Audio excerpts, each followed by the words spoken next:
लो रेबती लो रेबी लो निया लो चुली।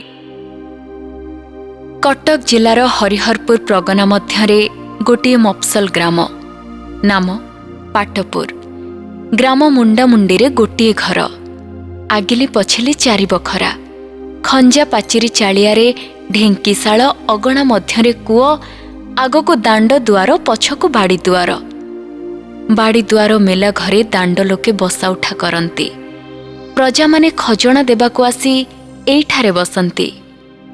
श्यामबंधु महांती जमीदार तरफरु ग्रामर करण, मासकु दरमा 2 टंका। दरमा छाड़ी पाउती विशोधनी बाहालहणा इत्यादि 2 पैसा हाथ पैठ हुए। सबु मिसाइले मासकु 4 टंकारु उणा हेब नाही। संसार एक रकम चले, एक रकम किया बोइले भल चले। एटा हेला नाही सेटा घरे नाही, एपरी कथा घरर काहारी मुहरु सुना जाए नाही। बाड़ीरे साग मुग छाड़ी सजना 2 गछ, घरे लगा पड़िया, बरस बियाणी गाई 2टा बंधा, दूध टिकिए चल्हा मंदाए हांडी तले लागी थाए। बुढ़ी चसु मिसाई घसी पारि दिए, काठ किणा बाधे नाही। जमीदार 3.5 माण जमी चषिबाकू देइछंती। धान बळे नाही कि कमे नाही। श्याम बंधुटी बड़ सीधा सड़क लोक, प्रजा माने मानती, सुख पाती। बापरे धनरे कही कही दुआर दुआर बुली खजणा असुल करे, काहारी ठारू अन्यायरे पैसाटिए निए नाही। प्रजा माने खजणा देई पाउती मागंती नाही। से 4 आंगुली तालपत्रे खंडे पाउती लेखि पले पले चाଳରେ गुंजी देई जाए। जमीदार पियादा आसिले गाँ को छाड़े नाही। आपे हाथ उठ धरी धुआखिया 2 पैसा अंटारे गुंजी देई विदा करे। श्यामबंधु घरे खाइबाकू कुटुंब 4 जण, आपे 2 पराणी, माँ बुढ़ी 10 बरसर गोटिए झियो। झियटीर नाम रेबती। श्यामबंधु संज बेले पिंडारे बसी कृपा सिंधु बदन गाए, आउ भजन गाए। केबे केबे काठ दीपरु खाटी उपरे बैठाटी एथोई भागवत पढ़े। रेबती पाखरे बसी शुणु थाए। से मुहे मुहे ढेर भजन शिखिगलाणी। ता पिला मुहरु भजन गुड़िक खूब माने। संज बेले बापा पाखरे बसी भजन गाइले गाँर कौनसी कौनसी लोक आसी शुणती। रेबती बाप पाखरु गोटिए भजन शिखिथिला, सेईटा गाइले श्यामबंधु बड़ खुशी हो जाए। प्रतिदिन झियो को गाइबाकू कहे, रेबती भी गाए। कागे करिबी गुहारी, तुम्हे न चाहिले नाथ, गरीब जीव सरी, करबा न कर त्राण, पादे समर्पिछि प्राण, हृदय अछि तब नाम धरी, तुम्भ बिना त्रिजगत शून्य हे हरि, शीतल कर जीवन प्रेमामृत दान करी। 2 बरस तले स्कूल डे इन्स्पेक्टर मफसल गस्त को जिबा समय रे पाटपुर रे राति रही जाइथिले। ग्रामर मुखिया मुखिया 4-5 लोक कुहापोछा करिबारु दीपटी बाबू ओडिशा विभागर इन्स्पेक्टर को ठारू रिपोर्ट करी गोटे अपर प्राइमरी स्कूल बसाई देइछंती। शिक्षक वेतन मासकु 4 टंका। एई 4 टंका सरकार रो मिले। एहा छड़ा प्रति पिला मासकु 9 लेखाई दियंती। शिक्षकटी कटक नॉर्मल स्कूल रो अवधान विभागर उत्तीर्ण छात्र। नाम वासुदेव। नामटी जेपरि वासुदेव, लोकटा मध्य सेहीपरि वासुदेव। टोकाटार भितर बाहर सबु सुंदर। गाँ मझिरे चली जिबा बेले मुंड टेकी काहाकू चाहे नाही। बयस अंदाज 20। सुंदर रूप जेमंत गोटिए चाउलरे गढ़ा। पिलादिने पिहुला रोग होइथिला। ता माँ मुंडरे ततला बोतल मुह चिन्ह देइथिला। से चिन्ह आज जाए अछि, हेले से चिन्ह ताको माने। ବାସୁଦେବ ପିଲା କାଳରୁ ମା ବାପା ଛେଉଣ୍ଡ, ମାମୁଁ ଘରେ ରହି ମଣିଷ ହେଇଛି। ବାସୁଦେବ ଜାତିରେ କରଣ, ଶ୍ୟାମବନ୍ଧୁ ମଧ୍ୟ କରଣ। କେବେ ପୁନେଇ ଗୁରୁବାରରେ ଘରେ ପିଠାପଣା ହେଲେ ଶ୍ୟାମବନ୍ଧୁ ପାଠଶାଳାକୁ ଯାଇ କହି ଆସେ, ବାପା ବାସୁ, ସଞ୍ଜବେଳେ ଟିକିଏ ଆମ ଘରକୁ ଯିବ, ତମ ମାଉସୀ ଡାକିଛନ୍ତି। ଏହିପରି ଯିବା ଆସିବାରେ ସେମାନଙ୍କ ମଧ୍ୟରେ ଗୋଟାଏ ମାୟା ଲାଗିଗଲାଣି। ରେବତୀ ମା ବାସୁକୁ ଦେଖିଲେ କହେ, ଆହା ମା ଛେଉଣ୍ଡଟି, କ'ଣ ଖାଏ, କିଏ ତା ଖାଇବା ଦେଖୁଛି। ବାସୁ ପ୍ରତିଦିନ ସଞ୍ଜବେଳେ ଯାଇ ଶ୍ୟାମବନ୍ଧୁ ପାଖରେ ଘଣ୍ଟାଏ ଘଣ୍ଟାଏ ବସି ଆସେ। ବାସୁକୁ ଦୂରରୁ ଦେଖିଲେ ବାସୁ ଭାଇ ଅଇଲେ ବୋଲି ରେବତୀ ପାଟି କରି ବାପକୁ କହେ। ରେବତୀ ସଞ୍ଜବେଳେ ବାପ ପାଖରେ ବସି ପ୍ରତିଦିନ ପଠିତ ପୁରୁଣା ଭଜନଗୁଡ଼ିକୁ ବାସୁକୁ ଶୁଣାଏ। ବାସୁକୁ ସେହି ଗୀତ ନୂଆ ନୂଆ ପରି ଲାଗେ। ଦିନେ ଏକଥା ସେକଥା ପଡ଼ୁ ପଡ଼ୁ ଶ୍ୟାମବନ୍ଧୁ ଶୁଣିଲେ, କଟକରେ ଗୋଟିଏ ଝିଅ ସ୍କୁଲ ଅଛି, ସେଠାରେ ଝିଅମାନେ ପଢ଼ନ୍ତି, ଲୁଗାସିଆଁ ଶିଖନ୍ତି। ସେଇ ଦିନଠାରୁ ରେବତୀକୁ ପାଠ ପଢ଼ାଇବାକୁ ଶ୍ୟାମବନ୍ଧୁର ମନେ ହେଲା ଏବଂ ଆପଣା ମନର କଥା ବାସୁଦେବକୁ କହିଲା। ବାସୁ ଶ୍ୟାମବନ୍ଧୁଙ୍କୁ ପିତୃତୁଲ୍ୟ ମାନେ। କହିଲା, ଆଜ୍ଞା, ମୁଁ ସେଇ କଥାଟି କହିବି ହେଉଥିଲି। ଦୁଇ ଜଣଙ୍କ ପରାମର୍ଶରେ ରେବତୀକୁ ପାଠ ପଢ଼ାଇବାର ସ୍ଥିର ହେଲା। ରେବତୀ ପାଖରେ ବସି ଶୁଣୁଥିଲା।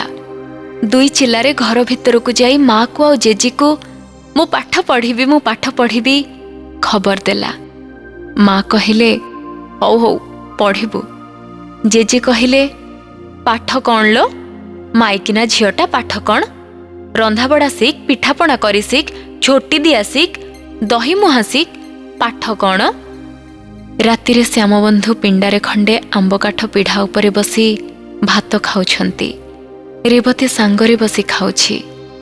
ବୁଢ଼ୀ ଆଗରେ ବସି ଭାତ ପୁଞ୍ଜାଏ ଆଣ, ଡାଲି ପାଣି ଟିକିଏ ପକେଇ ଯା, ଲୁଣ ଟିକିଏ ଦେ ଇତ୍ୟାଦି କଥା ବୋହୂ ପ୍ରତି ଆଦେଶ କରୁଛନ୍ତି। କଥା କଥାରେ ବୁଢ଼ୀ କହି ବସିଲେ, ହଁ ରେ ଶ୍ୟାମ, ରେବି ପାଠ ପଢ଼ିବ। ପାଠ କ'ଣ ରେ? ତିରିଲା ଝିଅର ପାଠପଢ଼ା କ'ଣ? ଶ୍ୟାମବନ୍ଧୁ କହିଲେ, ହେଉ କହୁଛି ତ ପଢ଼ୁ। ଝଙ୍କଡ଼ ପଟ୍ଟନାୟକ ଘର ଝିଅମାନେ ଭାଗବତ ବୋଲି ପାରନ୍ତି, ବୈଦେହୀଶ ବିଳାସ ଛାନ୍ଦ ଗାଆନ୍ତି। ରେବତୀ ଭାରି ଖପା ହୋଇଯାଇ ଜେଜିକୁ ଗାଳି ଦେଇ କହିଲା, ଯାଲୋ ବୁଢ଼ୀ ଡୁଗୁରିଟା। ତାହା ବାଦ ଅଳି କରି ବାପାଙ୍କୁ କହିଲା, ନା ବାପା, ମୁଁ ପାଠ ପଢ଼ିବି। ଶ୍ୟାମବନ୍ଧୁ କହିଲେ, ହଁ ହଁ ତୁ ପଢ଼ିବୁ। ସେଦିନ କଥା ଏତିକି। ତହିଁ ଆର ଦିନ ଉପର ଓଳି ବାସୁଦେବ ସୀତାନାଥ ବାବୁଙ୍କ ପ୍ରଥମ ପାଠ ଖଣ୍ଡିଏ ନେଇ ରେବତୀକୁ ଦେବାରୁ ସେ ବଡ଼ ଖୁସି ହୋଇ ବାପା ପାଖରେ ବସି କିତାପର ମୂଳ ପୁଡ଼ାଠାରୁ ଶେଷ ପୁଡ଼ା ଯାଏ ଓଲଟାଇ ଦେଖିଲା। ସେଥିରେ ହାତୀ, ଘୋଡ଼ା, ଗୋରୁ ଇତ୍ୟାଦିର ଛବି ଦେଖି ଭାରି ଖୁସି ହେଇଗଲା।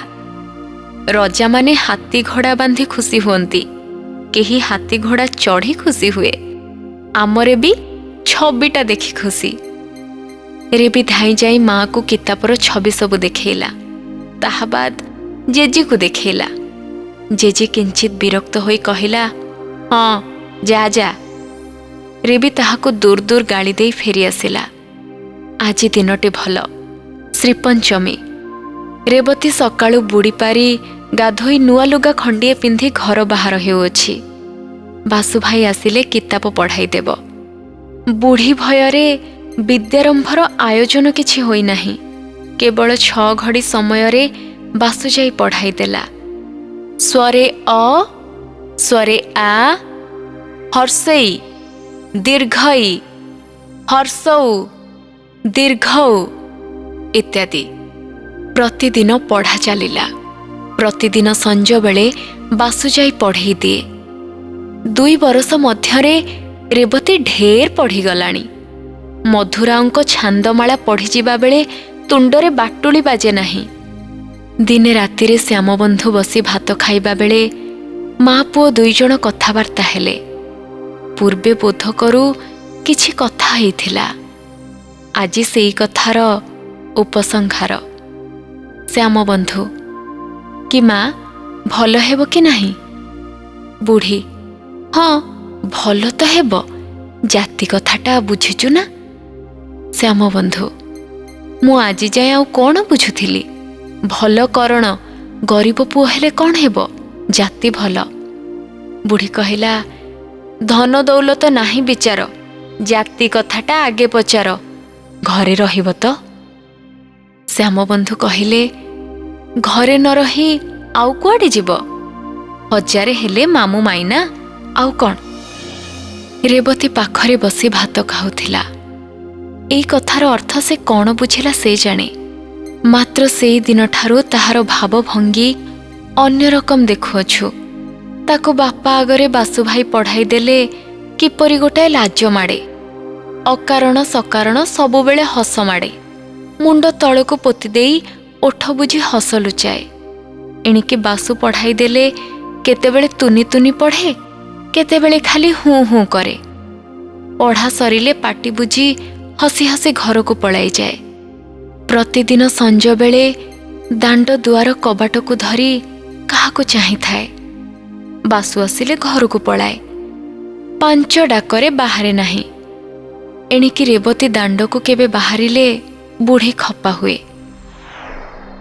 ଦେଖୁ ଦେଖୁ ପଞ୍ଚମୀକୁ ପଞ୍ଚମୀ 2 ବରଷ ହୋଇଗଲାଣି।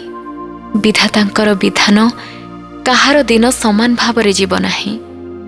ଫଗୁଣ ମାସିଆ ଦିନ କାହିଁ କିଛି ନାହିଁ।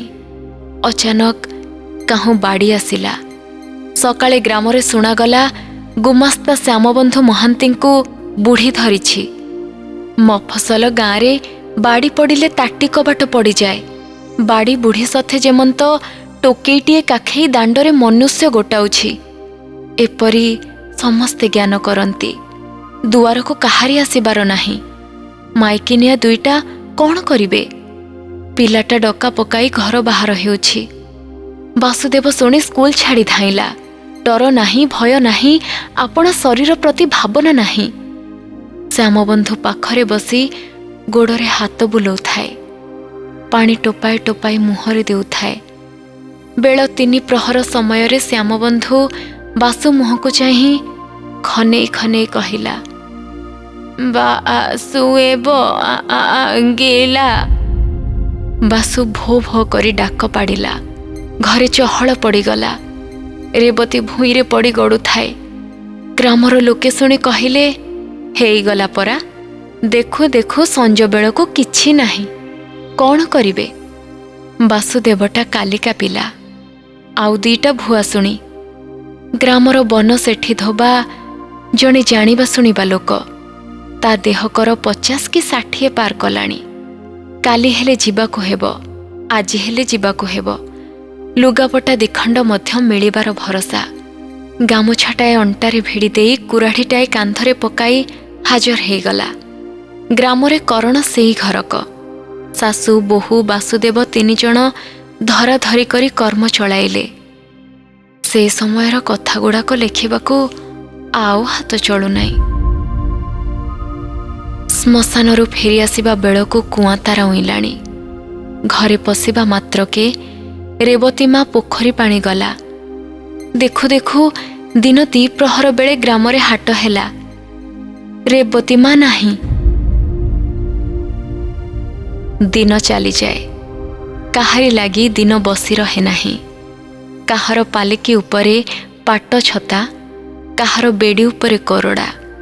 ଦିନ ଯାଉଛି ସମସ୍ତଙ୍କର, ଯିବ ବି ସମସ୍ତଙ୍କର। ଦେଖୁ ଦେଖୁ 3 ମାସ କଟିଗଲାଣି। ଶ୍ୟାମବନ୍ଧୁ ଘରେ 2 ଗୋଟି ଗାଈ ଥିଲେ। ତହବିଲ ବାକି ଟଙ୍କା ସକାଶେ ଜମିଦାର ଘର ଲୋକେ ଆସି ବାନ୍ଧି ଘେନିଗଲେ। ଆମ୍ଭେମାନେ ଜାଣୁ, ଜମିଦାର ଘର ଟଙ୍କାକୁ ଶ୍ୟାମବନ୍ଧୁ ଶିବ ନିର୍ମାଲ୍ୟ ପରି ଜ୍ଞାନ କରେ। ଟଙ୍କାଟିଏ ଅସୁଲ ହେଲେ ଜମିଦାର କଚେରୀରେ ପୈଠ ନ କରିବା ଯାଏ ତାହାର ନିଦ ଥାଏ ନାହିଁ।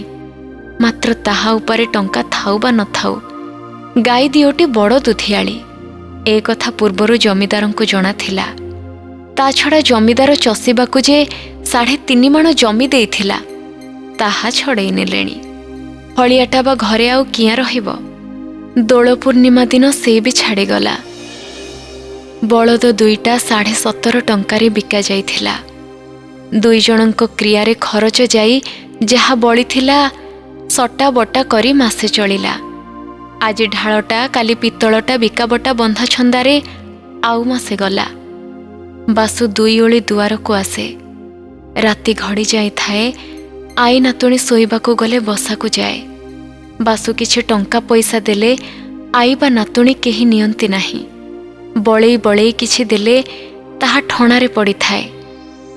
ବାସୁ ଜାଣିପାରି ଆଉ କିଛି ଦିଏ ନାହିଁ। ବୁଢ଼ୀ ପାଖରୁ ଗୋଟାଏ ଦୁଇଟା ପଇସା ନେଇ ସଉଦା କିଣିଦିଏ। ସେଇ 2 ପଇସାର ସଉଦାରେ 8-10 ଦିନ ଚଳିଯାଏ। ଘରର ଚାଳ ଉଡ଼ିଗଲାଣି। ଛାଉଣି ଦରକାର। ବାସୁ 2 ଟଙ୍କାର ନଡ଼ା କିଣି ବାଡ଼ିରେ ଗଦେଇଛି। ଶରଣ ହେବାରୁ ଛପରବନ୍ଦୀ ହୋଇପାରି ନାହିଁ। ବୁଢ଼ୀ ଏବେ ଆଉ ଦିନ ରାତି ବସି କାନ୍ଦେ ନାହିଁ। କେବଳ ସଞ୍ଜ ହେଲେ ବସି କାନ୍ଦେ। କାନ୍ଦି କାନ୍ଦି ତଳେ ପଡ଼ିଯାଏ। ସେଇଠାରେ ରାତି କାଟେ। ରେବତୀ ଧକେଇ ଧକେଇ ପାଖରେ ପଡ଼ିଯାଏ। ବୁଢ଼ୀ ଆଖିକି ଏବେ ଭଲ ଦିଶୁନାହିଁ। ବାୟାଣୀ ପରି ହେଇଗଲାଣି। ଏବେ ସେ କାନ୍ଦିବାର ଊଣା କରି ରେବତୀକୁ ଗାଳି ଦେବାକୁ ଆରମ୍ଭ କରିଛି। ଏତେ ଯେ ଦୁଃଖ, ଏତେ ଯେ ଦୁର୍ଦ୍ଦଶା, ସବୁର ମୂଳ କାରଣ ରେବତୀ। ଏହା ସେ ମନ ମଧ୍ୟରେ ସ୍ଥିର ସିଦ୍ଧାନ୍ତ କରିସାରିଲାଣି। ରେବତୀ ପାଠ ପଢ଼ିବାରୁ ପୁଅ ମଲା, ବୋହୂ ମଲା, ହଳିଆ ଛାଡ଼ିଗଲା, ବଳଦ ବିକାଗଲା, ଜମିଦାର ଘର ଗାଈ ବାନ୍ଧି ଘେନିଗଲା।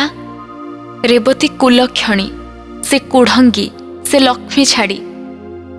ବୁଢ଼ୀ ଆଖିକୁ ଯେ ଦିଶୁନାହିଁ ତାହାର କାରଣ ରେବତୀର ପାଠପଢ଼ା।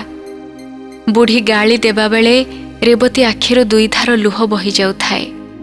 ଡରେ ବୁଢ଼ୀ ପାଖରେ ଛିଡ଼ା ହୋଇପାରେ ନାହିଁ। ବାଡ଼ି ଦୁଆରେ ନୋହିଲେ ଘର କୋଣରେ ମୁହଁ ଘୋଡ଼ାଇ କାଠଟି ପରି ବସିଥାଏ। ବାସୁ ମଧ୍ୟ ଦୋଷୀ। କାରଣ ରେବତୀ ତ ଏତେ ଦିନ ଯାଏଁ ପଢ଼ିନଥିଲା। ସେଇ ଆସି ସିନା ପଢ଼ାଇ ଦେଲା। ମାତ୍ର ବୁଢ଼ୀ ବାସୁକୁ କିଛି କହିପାରେ ନାହିଁ। ବାସୁ ନହେଲେ ଘର ଦଣ୍ଡେ ଅଚଳ। ପୁଣି ଜମିଦାର ଘର ଲଟ ଛିଡ଼ି ନାହିଁ। ଜମିଦାର ଘର ଲୋକେ ଆସି ଆଜି ଏ ହିସାବଟା କାଲି ସେ ହିସାବଟା ମାଗେ। ବାସୁ ନହେଲେ ପାଞ୍ଜି ବିଡ଼ାରୁ ପଢ଼ି ପତର କାଢ଼ି ଦେବ କିଏ? ବାସୁ ନଥିବା ବେଳେ ସେ ସହଜ କଥାରେ କେବେ କେବେ ଆପଣା ମନ୍ତବ୍ୟ ପ୍ରକାଶ କରିଥାଏ। ରେବତୀ ଆଉ ଏଣିକି ସେହି ଗୃହ ପ୍ରାଙ୍ଗଣ ସଞ୍ଚାରିଣୀ ଲୀଳାମୟୀ ପ୍ରତିମା ନୁହେଁ। ତାହା ପାଟି ଆଉ କେହି ଶୁଣି ନାହିଁ। ବାପ ମା ଗଲା ଦିନୁ ତାକୁ ଦାଣ୍ଡ ଦୁଆରେ ଆଉ କେହି ଦେଖି ନାହିଁ। କେତେ ଦିନ ଯାଏଁ ଭୋ ଭୋ କରି ଡାକ ପାରୁଥିଲା। ଏବେ ଆଉ ପାଟି କରି କାନ୍ଦେ ନାହିଁ। ମାତ୍ର ଦିବାରାତ୍ର ତାହାର ବଡ଼ ବଡ଼ ଆଖି 2ଟା ସାନ ସାନ ନୀଳ କଇଁ ପରି ପାଣିରେ ଢଳ ଢଳ ହେଉଥାଏ।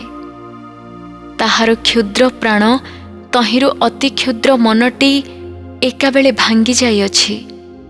ତା ପକ୍ଷରେ ବର୍ତ୍ତମାନ ଦିନ ରାତି ସମାନ। ସୂର୍ଯ୍ୟରେ ଆଲୁଅ ନାହିଁ, ରାତିରେ ଅନ୍ଧାର ନାହିଁ। ସମସ୍ତ ଜଗତ ଶୂନ୍ୟ। କେବଳ ପିତାମାତାଙ୍କ ମୂର୍ତ୍ତି ହୃଦୟ ପୂର୍ଣ୍ଣ କରିଅଛି। ମା ଏଇଠାରେ ବସିଛନ୍ତି, ବାପା ଚାଲି ଯାଉଛନ୍ତି। ତା ଆଖିରେ କେବଳ ଏଇ 2ଟା ଦିଶୁଛି। ବାପା ମା ମରିଯାଇଛନ୍ତି, ଆଉ ସେମାନେ ଆସିବେ ନାହିଁ। ଏକଥା ସେ ବିଶ୍ୱାସ କରିପାରୁନାହିଁ। ପେଟରେ ଭୋକ ନାହିଁ, ଆଖିରେ ନିଦ ନାହିଁ। ଦିବାନିଶି ଅନୁକ୍ଷଣ ପିତାମାତା ଧ୍ୟାନ।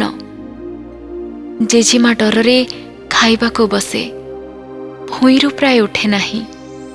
ଦେହରେ ହାଡ଼ ଚମ 2 ଖଣ୍ଡ ଅଛି। କେବଳ ବାସୁଦେବ ଘରକୁ ଆସିଲେ ଉଠି ବସେ। ବଡ଼ ବଡ଼ ଆଖି 2ଟାରେ ଜଳ ଜଳ କରି ବାସୁକୁ ଚାହିଁଥାଏ। ବାସୁ ଅନାଇଲେ ସାନ ନିଶ୍ୱାସଟିଏ ପକାଇ ମୁଣ୍ଡ ପୋତି ଦିଏ। ବାସୁ ପାଖରେ ଥିବା ଯାଏ ତାହାକୁ ଚାହିଁ ରହିଥାଏ। ତେତେବେଳେ ତାହାର ଆଉ କିଛି ଜ୍ଞାନ ନଥାଏ। ଆଖିରେ ବାସୁଦେବ, ଚିନ୍ତା ବାସୁଦେବ, ସମସ୍ତ ହୃଦୟଟା ବାସୁଦେବମୟ। ଶ୍ୟାମବନ୍ଧୁ ମରିବାର ଆଜକୁ ହାତ ଗଣତିରେ 5 ମାସ। ଜ୍ୟେଷ୍ଠ ମାସିଆ ଦିନ ଠିକ୍ ଦିନ 2 ପ୍ରହର ବେଳେ ବାସୁ ଦୁଆରେ ଡାକିଲା। ଏତେବେଳେ ସେ କୌଣସି ଦିନ ଆସେ ନାହିଁ। ବୁଢ଼ୀ କୁନ୍ଥେଇ କୁନ୍ଥେଇ ଯାଇ ଦୁଆର ଫିଟେଇ ଦେଲା। ବାସୁ କହିଲା, ଜେଜିମା, ଡିପୋଟି ଇନ୍ସପେକ୍ଟର ହରିହରପୁର ଥାନାରେ ବସି ପାଠଶାଳା ପିଲାମାନଙ୍କୁ ପାଠ ପଚାରିବେ। ସବୁ ସ୍କୁଲର ପିଲାମାନେ ଯିବେ, ମୋ ପାଖକୁ ଚିଠି ଆସିଛି। ମୁଁ ପିଲାମାନଙ୍କୁ ନେଇ କାଲି ସକାଳେ ଯିବି। 5 ଦିନ ଲାଗିବ। ରେବତୀ କବାଟ କଣରେ ଛିଡ଼ା ହୋଇ ଶୁଣୁଥିଲା।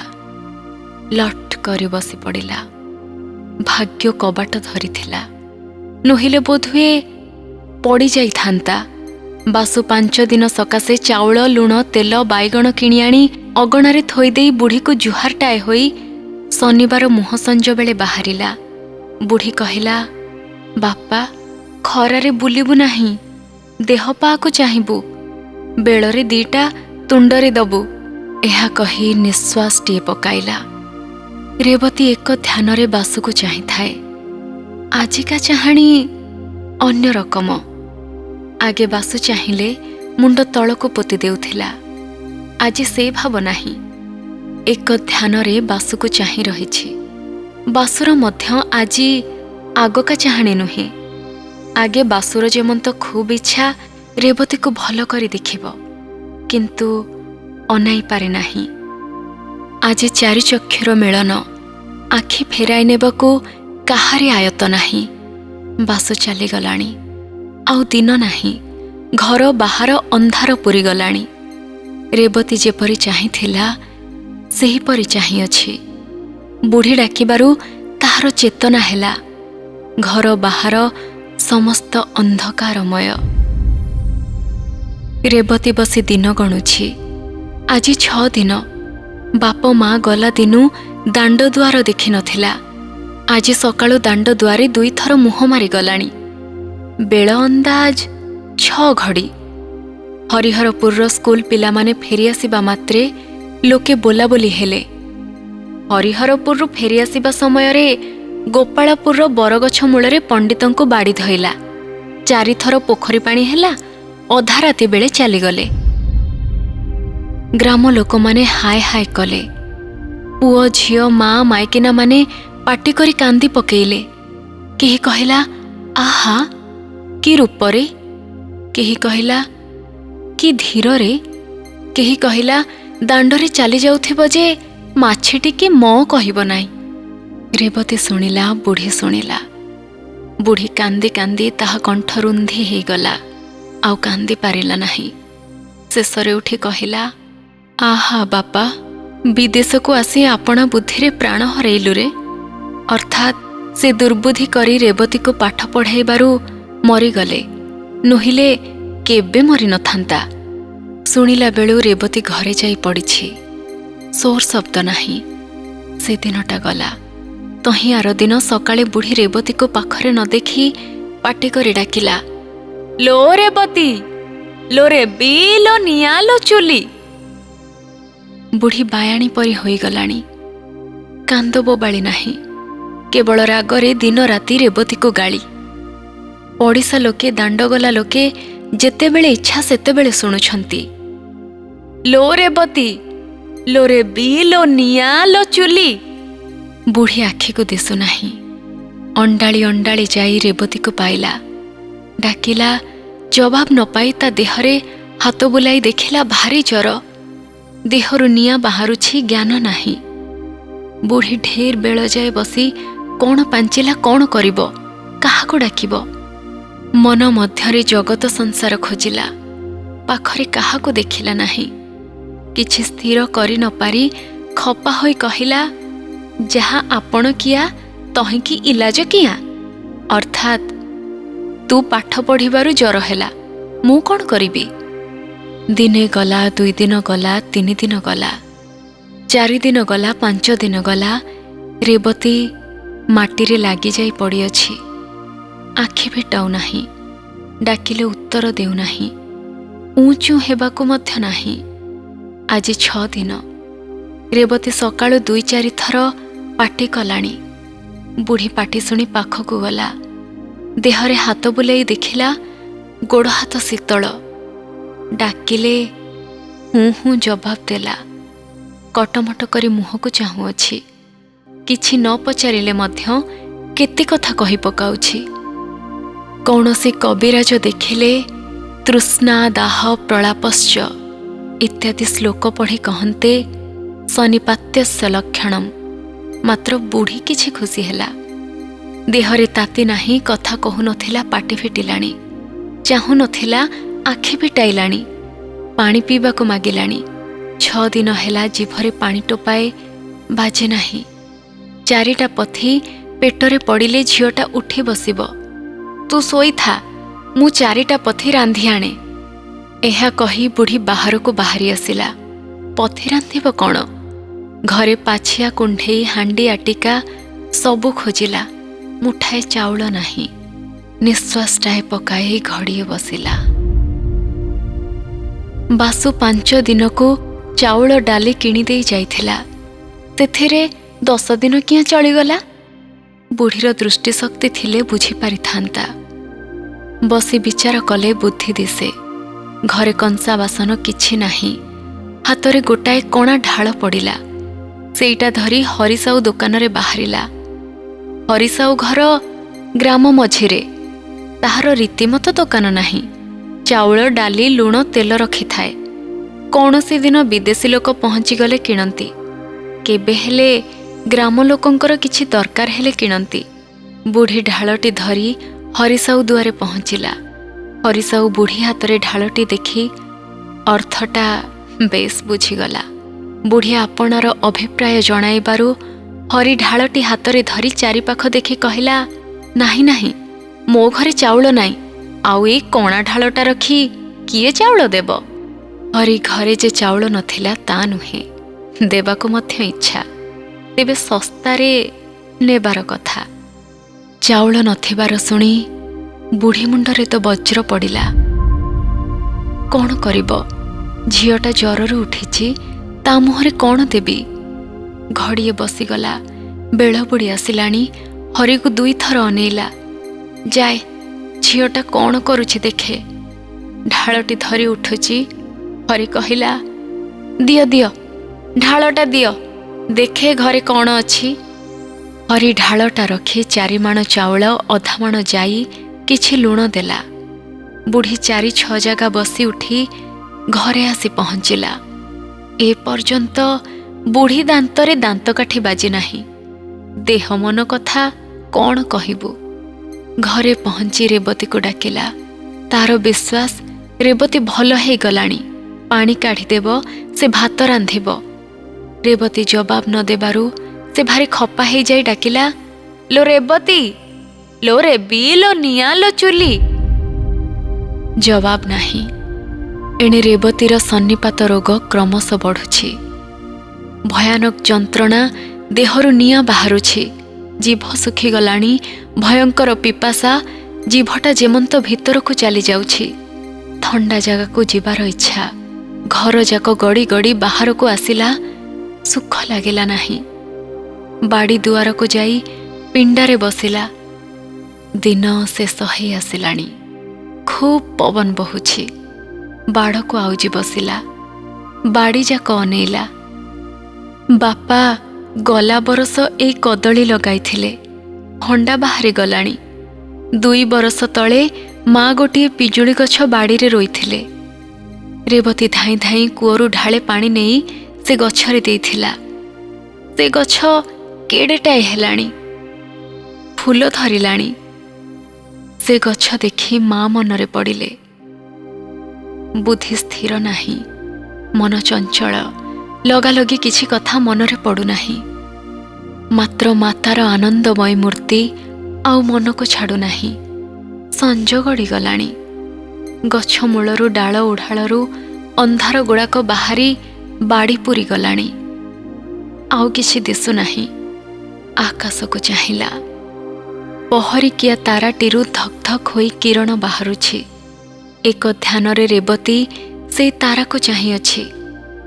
ଆଖିରେ ଆଉ ପଲକ ପଡ଼ୁନାହିଁ। ତାରାର ଆକାର କ୍ରମଶଃ ବଢ଼ିଯାଉଛି। ଚକ୍ର ପରି ଆକାର ହୋଇଗଲାଣି। ଆହୁରି ବୃଦ୍ଧି, କ୍ରମଶଃ ବୃଦ୍ଧି, କ୍ରମଶଃ ଉଜ୍ଜ୍ୱଳ। ଆହା, ଇଏ କି ମୂର୍ତ୍ତି ତାରା ମଧ୍ୟରେ! ଶାନ୍ତିଦାୟିନୀ, ପ୍ରେମମୟୀ, ଆନନ୍ଦମୟୀ ମାତାଙ୍କର ଅଭୟା ମୂର୍ତ୍ତି ବସି ସ୍ନେହରେ କୋଳକୁ ନେବା ସକାଶ ଡାକୁଅଛନ୍ତି। ମା 2 ଗୋଟି କିରଣ ହସ୍ତ ବଢ଼ାଇ ଦେଲେ। ସେଇ କିରଣ 2ଟି ଆସି दुई चक्षु स्पर्श करी हृदय प्रवेश कला। से अंधकार मध्यरे आउ कौनसी शब्द नहीं, केवल निश्वास शब्द। खूब दीर्घ निश्वास शेषरे माँ माँ दुई थर अस्पष्ट शब्द शुभिला। बाड़ी निस्तब्ध नीरव। एणे बुढ़ी घुसुरी घुसुरी जाई रेवती शोइबा जागा देखिला। केही नाही।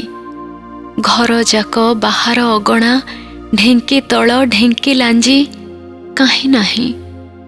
मने कला जर भल ही गलाणी, बाड़ी रे बुलुथब।